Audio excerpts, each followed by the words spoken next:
And welcome everyone to Sports Shorts TV, Sports Shorts Daily. Wow, Sports Shorts Daily presented by LeBear's Casino. Tommy Christ and Ronnie Rance here with you. TK joining us over at a busy Tremonti's Meat and Seafood in Baton Rouge on this Hump Day edition. I'm at an undisclosed location presented by the Louisiana Sports Hall of Fame. Go to lasportshall.com, find out how you can join the team. And oh, by the way, we are a week away from the Hall of Fame announcements of the 2026 class. Probably sometime right around 10 a.m. or so, they'll announce the class. And so looking forward to that. Um, Obviously, we're presented by LeBear's, and LeBear's Casino is going to be rocking and rolling all football season long with all the great action. Of course, NFL starts this week. The Eagles and Cowboys, one of the bigger rivalries in the NFL, will get the thing started on Thursday. Chiefs and Chargers on Friday. And then, of course, college football will kick in. Saints we'll see what Spencer Rattler can do in the Dome noon on Sunday. Saints about a touchdown underdog, but most people think at home, first game of the year. Cardinals, who aren't very good, got a shot, and that's all you can hope for in 2025 with the Saints is that they have a shot. All right, TK. We've had a couple days to digest the college football season, week one officially. Obviously, the big storylines of the college football weekend were the victory by Ohio State over Texas, the lack of production by Arch Manning, the Florida State upset of Alabama, LSU's defense, and pulling out the victory on the road at Clemson. And then the fourth storyline to me is how terrible North Carolina is. TCU beat North Carolina on their home field 48-14, Tommy. They could have beaten them 98-14. If they would have kept the dogs going, they could have beaten them way worse than 48-14. They definitely called the dogs off. Uh, and it was not a scheme issue, a coaching issue. It was a Jimmy and Joe's issue. It looked like, West Monroe in 1999 taking on Dunham School. It was just, they were just running base plays. Their people were bigger, stronger. TCU's were just block. I mean, they were running little off tackle plays, and guys are going for touchdowns and weren't even being touched. I mean, it was just brutal. And look, Bill Belichick, greatest NFL coach of all time, no question. I don't think he's young enough to get this thing turned around in North Carolina. You know, It's I going to thought take they a couple years. I thought there'd be some juice because of Bill Belichick, but it's proof that it's about the Johnnies and the Joes, not the X and the O's. It'll be a lot. Now they got a couple of easy games coming up, so they should get some wins. But yeah, and then it was pointed out that Max Johnson is a backup quarterback in North Carolina, was at LSU at one time. He's the same age as Belichick's girlfriend. That was got pointed out. So, but here's the thing, Roddy: major overreaction around the country. You know, the SEC went 14-2. The two teams that lost, Alabama and Texas, are going to win a bunch of games. One of the teams that won, Mississippi State, might not. But everybody thinks they overreact in the week one. It's a long way to go. Like, and then I want to make this comment about Arch Manning. What a microscope fishbowl he's in. If Arch Manning would have went 19 for 20 throwing the ball, all they would have talked about was the incompletion that he maybe threw too low or too high. You know, but there's major overreaction. I mean, from all conferences, all schools, all levels of college football. It's just it's funny to see in a way for somebody me that's been around a little while. But it's because of social media and the money that's involved and all of that. And every game you watch, the players are in their third or fourth different school. I don't care if you're watching, Southeastern versus Louisiana Tech or you're watching, Alabama, Florida State. I mean, it is what it is, I guess. And now, and then Tony Vitello is coming out, Tennessee baseball, saying they're going to have some oversight on this NIL. You had the problem between Oklahoma State and Oregon, talking about, how much money was spent on their players, and they play this coming week. I mean, it's just more attention off the field. Usually when you get to September, the attention gets on the field. Who's really good, who developed, who's made progress. Now it's everything else. It's the NIL, the portal, and all of that. But I certainly enjoyed a ton of college football this past weekend, and we'll do the same going forward. But I'm kind of putting it in my brain to block out some of that other stuff and go from there. But, big win for LSU. They impressed a lot of people. Doesn't mean they're going 12-0. They may go 12-0, but doesn't mean it because they beat Clemson. We'll see how good Clemson goes. People think they're going to win the ACC. So LSU's got to, this whole 1-0 thing. You see the picture in their locker room when they have the opponent panels. I They like got it. the 12, and they covered up Clemson because that's over. The only one showing is Louisiana Tech. Hey, it's Mhm. up here matters, okay? Up here matters in the brain. So I like it too. When I saw it, I went, "That's pretty cool." Not that nobody. I'm sure somebody's done that somewhere, but hey, LSU is going to name that score Saturday night against Tech, and hopefully make themselves a lot better, clean up some of the mistakes they had. Because certainly every team, even when you win, you have mistakes you want to correct.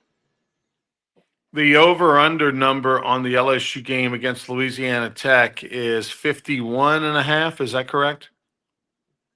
Yeah, 51.5, and LSU's favorite by 37.5. They don't think Tech can score. The wise guys don't think Tech can score. Yeah. And, you always Makes can get a sense. busted play, or you could turn it over on your own 18-yard line and to get short field and punch it in. But, yeah, no, it's going to be named that score. I don't know if you lay the 37.5. I think if you bet the game, you lay it because it's the home opener. There'll be some juice in the building, hopefully a big, big crowd. I don't know what the weather looks like yet for Saturday, but we'll see. Yeah, I mean, I I'd be tempted to take the under if we believe this LSU defense is what this LSU defense is. You gave up no points to Clemson on the road in their home field.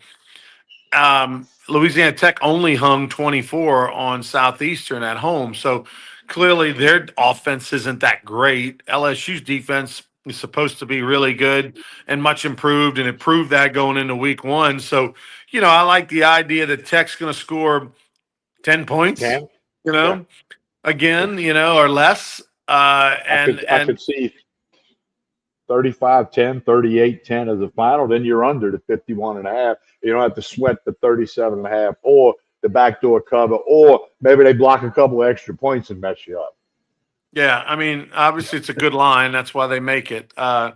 42-7, something like that. What we don't know and what's curious is this offense, but then also with Florida next week. I mean, this Tech game is sandwiched between two huge games for LSU.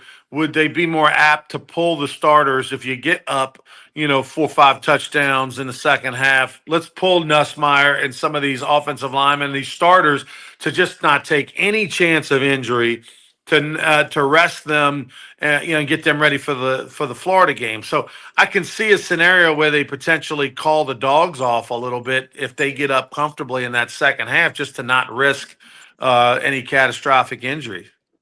I agree with that completely. I mean, let's just say you're up 35 nothing at half. Get your backup quarterback some snaps. Get some other guys some snaps that maybe didn't get any or very few in Clemson. Because through 12 games, you're going to need some of them guys that they're going to have to step in at different points. So I can clearly see that happening. And you make the great point, especially with Florida being the next week. Um, I will say this, Tommy. The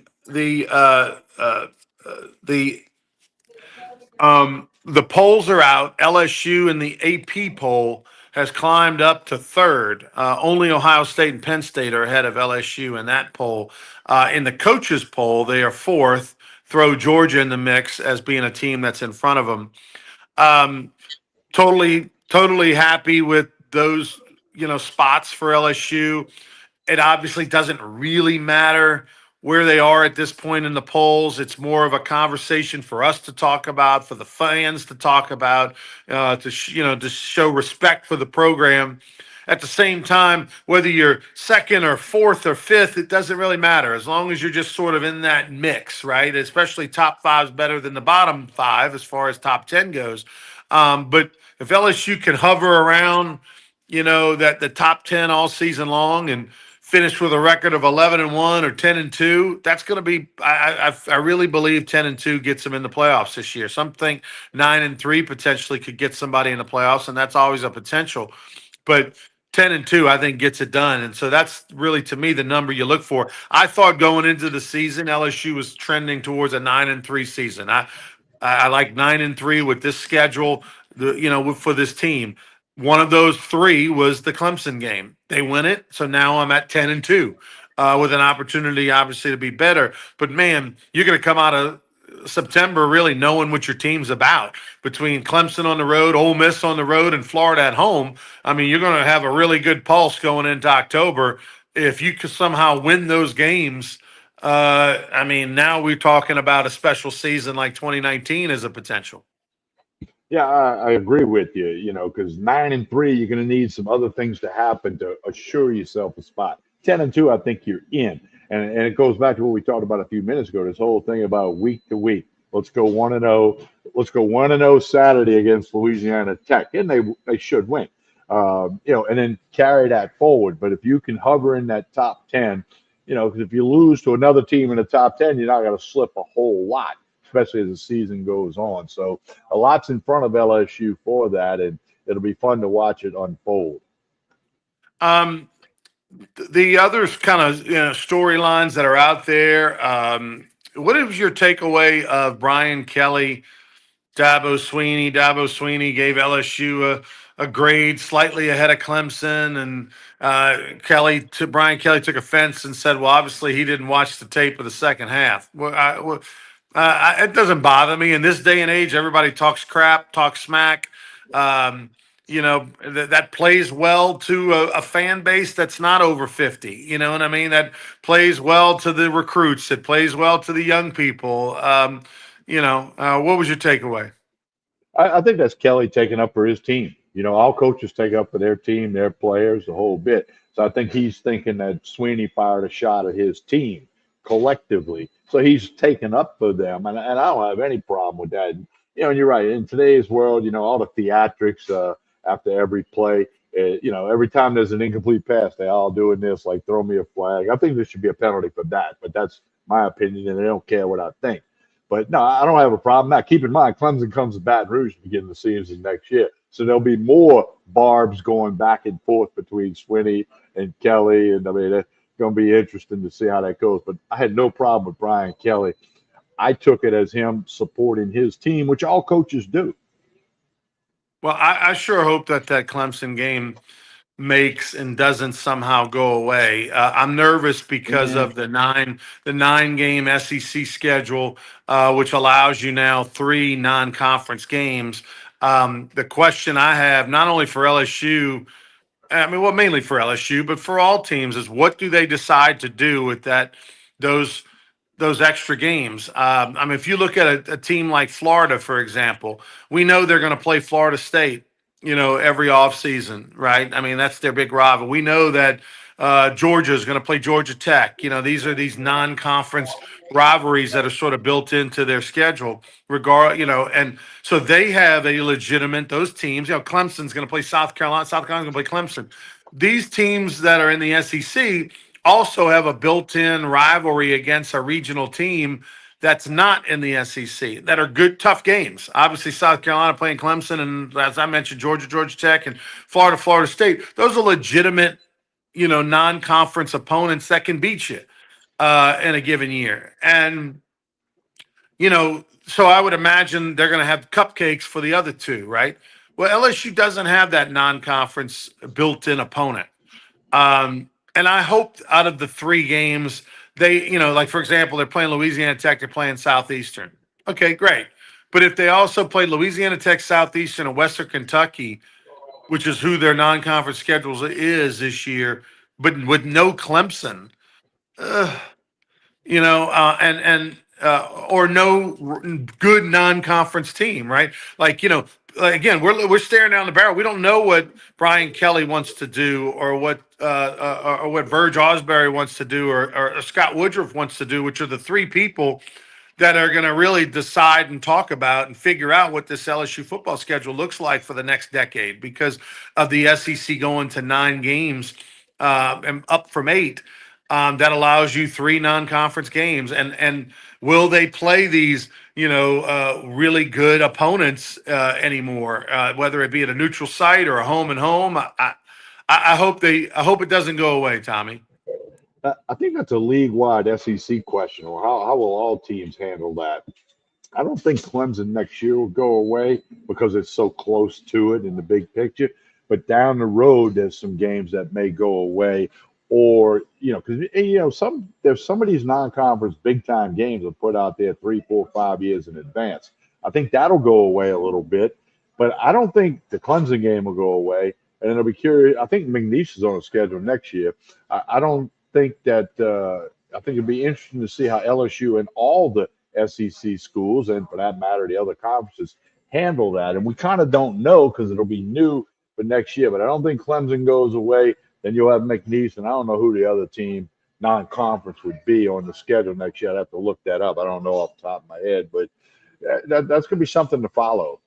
I would think that LSU, that if you're a non-conference opponent, and if you're the Raging Cajuns, if you're Tulane, if you're Louisiana Tech, if you're any of these schools in the state of Louisiana, ULM, and Southeastern Nickel, you got to be loving this 9-game rule, because that means you're gonna play more. Like this year, obviously, there's two Louisiana teams, Louisiana Tech and Southeastern, that are on the schedule. Wow, yeah, rotate them, play all the Louisiana schools, right? In the sense that, one, it saves you money if you're LSU. You're going to get to pay them less than you will a team that's got to come from 6 states over and fly in or bus or whatever. These teams are going to make more money because they're going to bus in the day of the game more than likely and play and then go back home. So it's a payday for them. So it's a win-win, and the money stays in the state, and you get your somewhat cupcake. I mean, obviously, you don't want to disrespect a team like Tulane.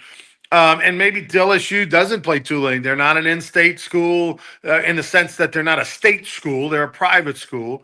So maybe there's not that desire to put the money back into them. I mean, with the governor and Jeff Landry, I can totally see Jeff Landry having a say in this thing, saying, hey, play these in-state schools. Keep the money in the coffers, in the state of Louisiana where everything's getting cut. And Tulane's an interesting outlier. I personally, and you and I both love the LSU Tulane rival. We grew up on it, but at the same time, if we want to be, assholes about it, I understand why LSU doesn't play Tulane.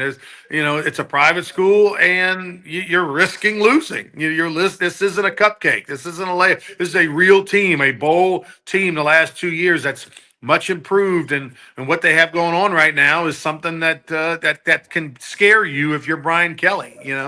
These other schools in state don't really scare you to the level that Tulane does. Not at the moment. So we'll see what happens. I just hope that it's not 3 cupcakes, that they at least always keep one of the 3 non-conference games as a real competitive game. I would throw Tulane in that mix. I'd be fine with that being a real competitive game one year.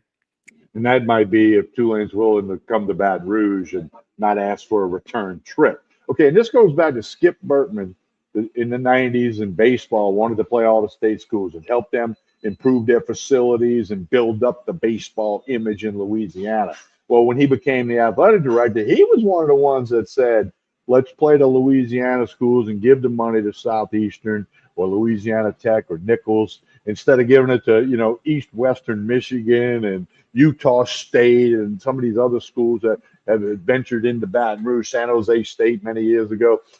So I think you're right. I think the in-state schools are licking their chops. I hope it can work out with Tulane. I don't have a problem with Tulane. I got a lot of friends that went to school there, played baseball there, a lot of close friends, many who I stay in touch with constantly. I don't have a problem with Tulane at all in any sport, and I want them to succeed. I really do, because that helps New Orleans, it helps Tulane, it helps Louisiana. So, yeah, I think that I agree with you 100%. We don't always agree, but play one tough game, then get 2 schools from Louisiana. If you can't get a school from Louisiana, get somebody close, from the eastern part of Texas, or, get a Southern Miss or a South Alabama, somebody that can come in here and won't cost you as much money. And then they make money, too. And everybody needs to make money. I mean, Southeastern needs to make money. By the way, speaking of South Alabama, Nichols plays South Alabama this weekend in Mobile, and the head coach for South Alabama, Major Applewhite, former Catholic High, Baton Rouge quarterback, of course, who had a great career at Texas and has been coaching all over. But the last couple of years, he's been the head coach at South Alabama. I had a chance to visit with him, and we caught up and told some great stories from back in the day in the 90s, from his time with Dale Weiner, who went into Louisiana Sports Hall of Fame this past summer. Saw him at the Sun Belt Conference Media Days in New Orleans in late July, and wishing him the best of luck. But not this week. Not this week against the Nichols Colonels. Pulling for the Colonels. Both teams 1-0, or actually 1-1 is Nichols. 1-0 is South Alabama. The South Alabama, I think, it's about a 10.5 point favorite. South Alabama is. Tulane plays South Alabama this week. Oh, is it Tulane? Tulane's Okay, a I 10 thought and it a was. half point favorite over South Alabama. I'm looking at it on my There we score go. app. There we go. It's Tulane It's that's Tulane. on the road to South Alabama. So, Yeah, got it flipped.